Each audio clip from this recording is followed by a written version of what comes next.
একটা লাশকে কবর থেকে তুলে পুড়িয়ে ফেলা হয়েছে। আজ পর্যন্ত ইসলামের ইতিহাসে অধ্যায়েতে কোনো পাতায় কোনো নজির নাই কবর থেকে লাশ তুলে লাশ পুড়িয়ে ফেলা। ঠিক কিনা বলেন? আজ পর্যন্ত জাহিলিয়াতের যুগের মধ্যেও এমন কোন প্রচলন ছিল না। যে যুগটা জাহিলিয়াতের যুগ ছিল, ওই জাহিলিয়াতের যুগের মানুষরা পর্যন্ত লাশ পুড়িয়ে ফেলে নাই কবর থেকে তুলে। আজকে আমরা এমন সচেতন নাগরিক, কোরআন বুঝতেছি, হাদিস বুঝতেছি, তাও আবার কারা যাদেরকে বলা হয় তাওহীদি জনতা। কথা বলেন ঠিক কিনা? যারা বলে হেফাজত ইসলাম, খোদা কি কসম, নীল নদীর পানি যেমন নীল না, ঠিক তেমন সমান ইসলাম কিন্তু ইসলাম হতে পারে না। নীল নদী নামেতে নীল, ঠিক কিনা? নীল নদী নামেতে নীল, পানি কি নীল আসলে নীল না? ঠিক তেমন সবার ইসলাম কিন্তু ইসলাম না। ঠিক কিনা? নাম দিয়েছে তাওহীদি জনতা, হেফাজত ইসলাম। আচ্ছা বলুন তো, কোরআন হেফাজতের মালিক কে? আরেকটু কোরআন হেফাজতের মালিক কে? আরেকটু জোরে বলুন, কে? ইসলাম হেফাজত করবেন কে? আরেকটু জোরে বাবা, আল্লাহ।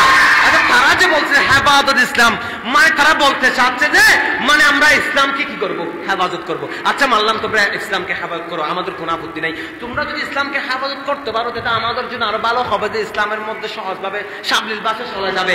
এখন তার নামেতে তাওহীদি জনতা, তাদের হাতে থাকে অস্ত্র, তাদের হাতে থাকে লাঠি। সেই লাঠি দিয়ে দোকান ভাঙচুর করে, সেই লাঠি দিয়ে সাধারণ মানুষের জীবন যাপন যেভাবে হচ্ছে, যানবাহনে আঘাত করতেছে, ওই লাঠি দিয়ে মানুষের উপর আঘাত করতেছে। আপনারা দেখেছেন 12 রবিউল আউয়াল জশ্নে জুলুস ঈদে মিলাদুন নবী সাল্লাল্লাহু আলাইহি ওয়াসাল্লাম যখন উদযাপন হচ্ছে, তখন তারা তাওহীদি জনতারা, হেফাজত ইসলামী ভাইয়েরা, তারা আশিক রাসূলদের গায়ের মধ্যে গরম পানি মেরেছে। নাউজুবিল্লাহ বলে।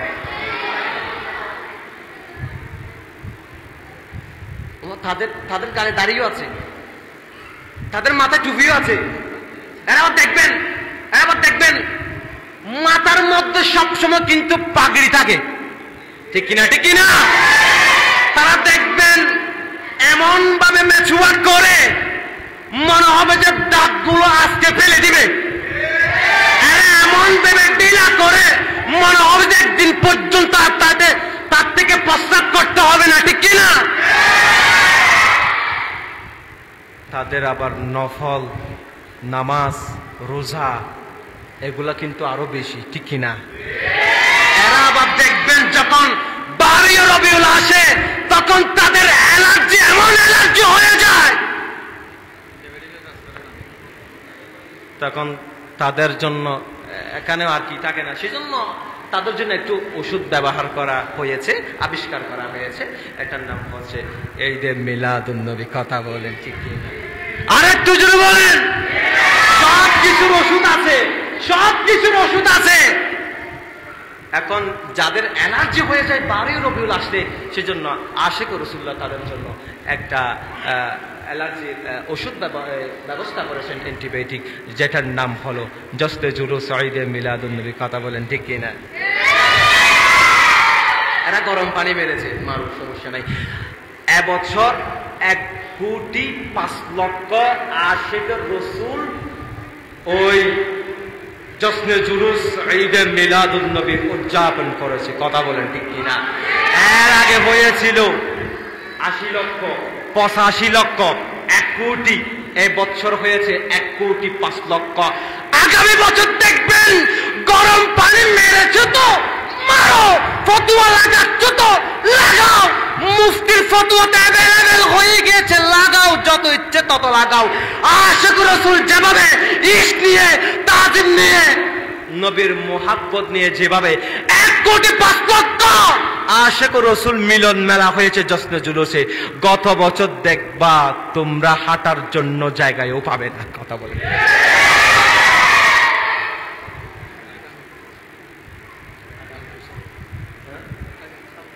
হ্যাঁ, যখন আসবে সামনে জশ্নে জুলুস হবে না, ওই বছর তো আশিক রাসূলদের জায়গায় ভরপুর হয়ে যাবে, তারা হাঁটার জন্য কি পাবে না, জায়গা পাবে না। হাসান বসরি থেকে যদি উহুদ পাহাড় পরিমাণ যদি স্বর্ণ থাকতো এবং হীরা থাকতো, খোদা কি কসম, আমি সেগুলো বিক্রি করে যত বড় সম্ভব আমি আমার মুস্তাফার মিলাদ সাজাতাম। তো ভাই এই হিসেবে তো হাসান বসরিও বেদাত করেছে। কথা বলেন ঠিক কি না? হাসান বসরি বেদাত করে নাই? কথা বলেন না কেন? বেদাত করে নাই। এখন আমরা এটা বলতেছি যে এগুলো আমরা করতেছি। আচ্ছা বাবা খেয়াল করেন, ইমাম বুখারী খেয়াল করেন, ইমাম বুখারী যিনি বুখারী শরীফ লিখেছেন, আচ্ছা বলেন, যিনি বুখারী শরীফ লেখার আগে উজু করতেন, ঠিক কি না? উজু করতেন, উজু করার পর জায়নামাজ বিছাতেন, বিছার পরে 2 রাকাত নফল নামাজ পড়তেন, ঠিক কি না? নামাজ পড়ার পর এরপরে হাদিস লিখতেন। এখন আমি আপনার কাছে প্রশ্ন রাখলাম, যারা হাদিসের রাবি ছিল ইনারা কি হাদিস লিখার আগে, হাদিস পৌঁছার আগে ওনারা কি 2 রাকাত নামাজ পড়েছে, জায়নামাজ বিছিয়েছে? ঠিক আছে, ওনারা কি 2 রাকাত নামাজ পড়েছে? কথা বলেন না কেন? ওনারা নফল ইবাদত করেছে হাদিস লিখার আগে, যারা হাদিসের রাবি ছিল।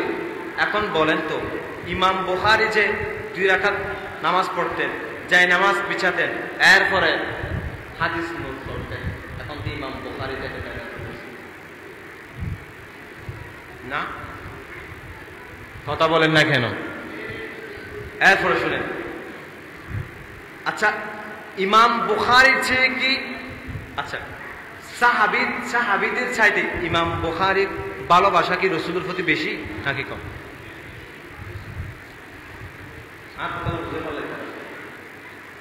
সাহাবীরা নবীরে বেশি মহাব্বত ন করে নামাজের দিক, সাহাবীরা আর নবীরে বেশি মহাব্বত ন করে। আচ্ছা সাহাবীর মহাব্বত লে ইমাম বুখারীর মহাব্বত লে এক নে। এরপরে খেয়াল করুন, ইমাম মালিক তিনি মদিনার মধ্যে গিয়ে স্যান্ডেল ব্যবহার করতেন না, তিনি সেখানে হাজত ছাড়তেন না। যখন হাজত আসতো তখন তিনি মদিনা থেকে অনেক দূর চলে যেতেন, হাজত সেরে আসতেছেন। এভাবে যদি বলতে গেলে অনেকগুলো বলা যাবে, কিন্তু সর্বশেষ কথা হবে একটাই, এরা যদি দলিল দিতে চায় এরা 1000 গুণ যুক্তি দিবে।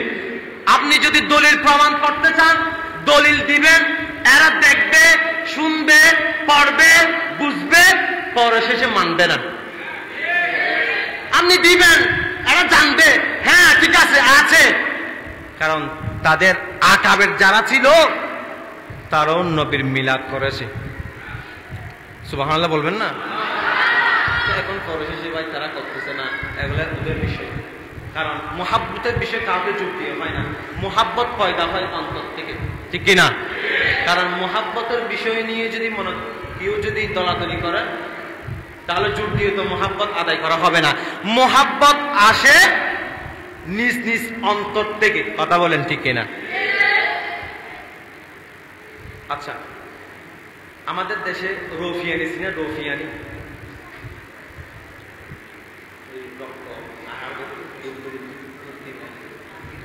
রফিয়ানি চিনেন আপনারা? কথা বলেন, রফিয়ানি চিনেন না? দুধ থেকে রক্ত আহার করে যে, আচ্ছা টিকটিকির মতো আর কি, আচ্ছা গিরগিটি না, গিরগিটি, আচ্ছা দুধ থেকে রক্ত আহার করে আর কি, এদেরকে আপনারা কি বলেন? জি কি বলেন? আরেকটু জোরে। রফিয়ানি। আচ্ছা এক রফিয়ানি আর এক কোনাবে। ইব্রাহিম নবীকে যখন নমরুদ আগুনের মধ্যে ফেলেছিল, কথা বলেন ঠিক কিনা? ভালো করে খেয়াল করবেন, কোথায় ফেলেছিল? আগুনের মধ্যে। এরপরে কোনা ব্যাং গিয়েছিল ইব্রাহিম নবীর আগুন নেবার জন্য গালের মধ্যে ফেনা নিয়ে। কথা বলেন ঠিক কিনা? এখন রফিয়ানে গিয়েছেন যে ফু দেওয়ার জন্য, মানে আগুন যেন আরো বেশি জ্বলে, ইব্রাহিম নবী যেন পুড়ে যায়। নাউজুবিল্লাহ। এবার আমি আপনার কাছে প্রশ্ন রাখলাম, সুস্থ বিবেকে আমাকে উত্তর দিবেন। রফিয়ানির ফুয়ে আগুন কি বেশি জ্বলিব না? নামাজের দে আগুন কি বেশি জ্বলিব না? আচ্ছা ন জ্বলিব তো কোনা ব্যাঙের ফেনায়ে আগুন কি নিভে যাইবইনি? কথা বলেন না কেন? রফিয়ানির ফুয়ে যেমন আগুন বেশি জ্বলবে না, কোনা ব্যাঙের মুখের ফেনায়ে আগুন নিভবে না। তার মানে বোঝা গেল তাহলে তারা গেল কেন? রফিয়ানি গিয়েছে হিংসার ক্ষেত্রে, আর কোনা ব্যাঙ গিয়েছে মোহাব্বতের ক্ষেত্রে। কথা বলেন ঠিক কিনা? আল্লাহু আকবার। নারে রিসালাত, ইয়া রাসূলুল্লাহ, নারে গাউসিয়া, ইয়া গাউসিয়া, আহলে সুন্নাত ওয়াল জামাত জিন্দাবাদ। তাহলে মোহাব্বতে গিয়েছেন আগুন নিভবে না, হিংসার ক্ষেত্রে গিয়েছে আগুন বেশি জ্বলবে না।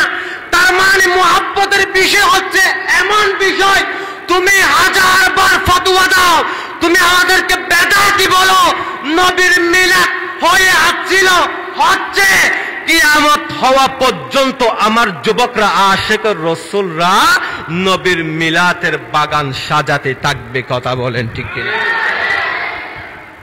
এগুলো তো মোহাব্বতের বিষয়, এখানে তো দলাদলের কোনো কথাই আসলো না। মোহাব্বতের বিষয়, আপনার ভালো লাগলে আপনি করবেন, ভালো লাগলে আপনি করবেন না, কিন্তু বিরোধিতা করবেন না। ঠিক কিনা? বিরোধিতা করবেন না। এরপরে গেল দ্বিতীয় নম্বর। আমার সময় শেষ, একেবারে শেষ, একটু ভালো করে খেয়াল করেন, একটু ভালো করে খেয়াল করেন বাবা, একটু ভালো করে খেয়াল করেন। আমার সময় শেষ, আমার আলোচনাকে শেষের দিকে। আমাকে একটা বিষয় দেওয়া আছে, গাউসিয়া কমিটি। একটু কথা গাউসিয়া কমিটি নিয়ে একটু কথা বলবো। আচ্ছা, গাউসিয়া কমিটি একটা সংগঠন আছে না নাই? আর একটু যদি বলুন না। আচ্ছা আচ্ছা, গাউসিয়া কমিটি নিয়ে নতুন করে বলা তার কিছু নেই, কারণ গাউসিয়া কমিটি ইতিহাসে এমন ভাবে নামটা লিখেছেন যে ইতিহাসের পাতা থেকে এই গাউসিয়া কমিটির নাম কখনো মোচন করতে পারবে না। ঠিক কিনা? জোরে বলেন না। কারণ গাউসিয়া কমিটি নিঃস্বার্থে নিজের পকেটে টাকা খরচ করে সমাজের কল্যাণ করেছে।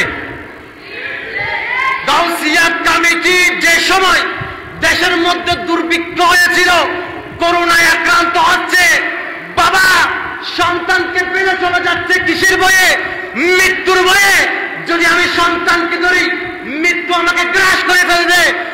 মা 10 মাস 10 দিন পেটের ভিতরে রেখেছিল সন্তানকে, সে মা পর্যন্ত মৃত্যুর ভয়ে ওই সন্তানকে স্পর্শ করছে না। কেন? মৃত্যুর ভয়ে। কারণ পাড়া প্রতিবেশী যাদের সাথে লক্ষ লক্ষ টাকার বিজনেস, বন্ধু, ব্রাদার, মা বাবা, ভাই পর্যন্ত রক্তর বাঁধন যারা আছে, তারা প্রত্যেকে চলে গিয়েছে। আর গাউসিয়া কমিটি দেখিয়ে দিয়েছে মৃত্যুর ঝুঁকি নিয়ে তাকে গোসলের ব্যবস্থা করেছে, তাকে কাফনের ব্যবস্থা করেছে, তার জন্য কবর খনন করেছে, মৃত্যুর ঝুঁকি নিয়ে তার জানাজার ব্যবস্থা করেছে, তাকে দাফনের ব্যবস্থা করেছে। এটার নাম হলো গাউসিয়া কমিটি। কথা বলেন ঠিক কিনা? এখানে গাউসিয়া কমিটি নিয়ে নতুন করে বলার আর কি আছে? গাউসিয়া কমিটিকে তো সবাই, যখন সিলেটের মধ্যে বন্যা হয়েছিল, ঠিক না? হয় নাই? কথা বলেন না কেন? হয় নাই? সর্বপ্রথম কিন্তু আমাদের গাউসিয়া কমিটির ভাইয়ারা সেখানে গিয়ে ত্রাণ বিতরণ করেছে এবং যাদের ক্ষয়ক্ষতি হয়েছে তাদের পাশে দাঁড়িয়েছে। আচ্ছা, আবার বলেন, গাউসিয়া কমিটি এমন কমিটি যেটার প্রতিষ্ঠাতা সৈয়দ মোহাম্মদ তৈয়ব শাহ কেবলা কাবা, জিনার নামের সাথে আছে গৌসে পাকের নাম। কথা বলেন ঠিক কিনা? গাউসিয়া কমিটি এদেরকে আপনারা সব সময় সহযোগিতা করবেন। কারণ আমি দেখেছি আগুন ধরেছে, ফায়ার ফিটার আসার আগে গাউসিয়া কমিটির বায়ারা গিয়ে ওই আগুনকে নিস্তব্ধ করে দিয়েছে। সুবহানাল্লাহ বলবেন না? তো গাউসিয়া কমিটিতে এদেরকে জিজ্ঞেস করবেন, ভাই আপনারা আসছেন, পুলিশ আসার আগে, ফায়ার ফিটার আসার আগে গাউসিয়া কমিটির বায়ারা চলে এসেছে, আপনাদেরকে কে বলেছে? ওদের একটা ফোন দিয়েছিল, শুধু চলে এসেছে।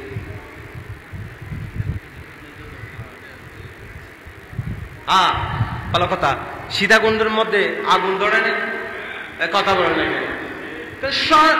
সব কিছু সবার চেয়ে সবচেয়ে বেশি এই দেশের মধ্যে, বাংলাদেশের মধ্যে আমার গাউসিয়া কমিটির ভাইয়েরা বেশি অবদান রেখেছেন, ঠিক না? গাউসিয়া কমিটির সাথে সম্পর্ক করবেন, যোগ দিবেন। গাউসিয়া কমিটির একজন সদস্য হওয়া মানে কিয়ামতের ময়দানে খোদা কি কসম আমার হুজুর হাফেজ কারি সৈয়দ মোহাম্মদ তৈয়ব শাহ ওসিলাই আপনার ওই গাউসিয়া কমিটির নাম থাকার কারণে কিয়ামতের ময়দানে আপনার নাজাতের ওসিলা হয়ে যাবে। জোরে বলেন। দ্বিতীয় নাম্বার, আরেকটা শেষ, একেবারে শেষ, খেয়াল করেন বাবা, একটু কথা বলিও না, আল্লাহুম্মা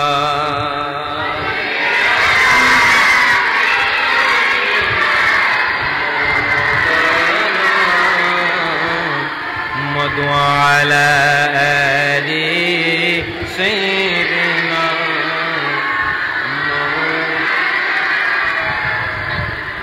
لم يأتي نذيرك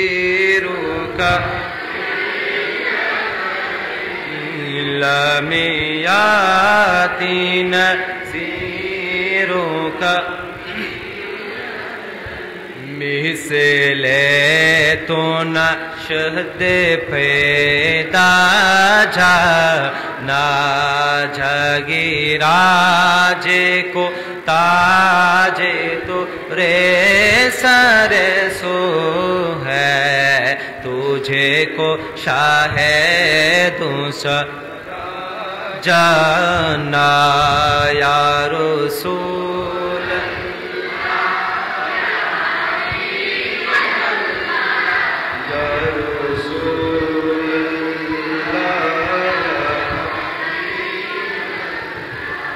আল্লাহ সকলকে কবুল করুক, সকলে বলেন আমিন।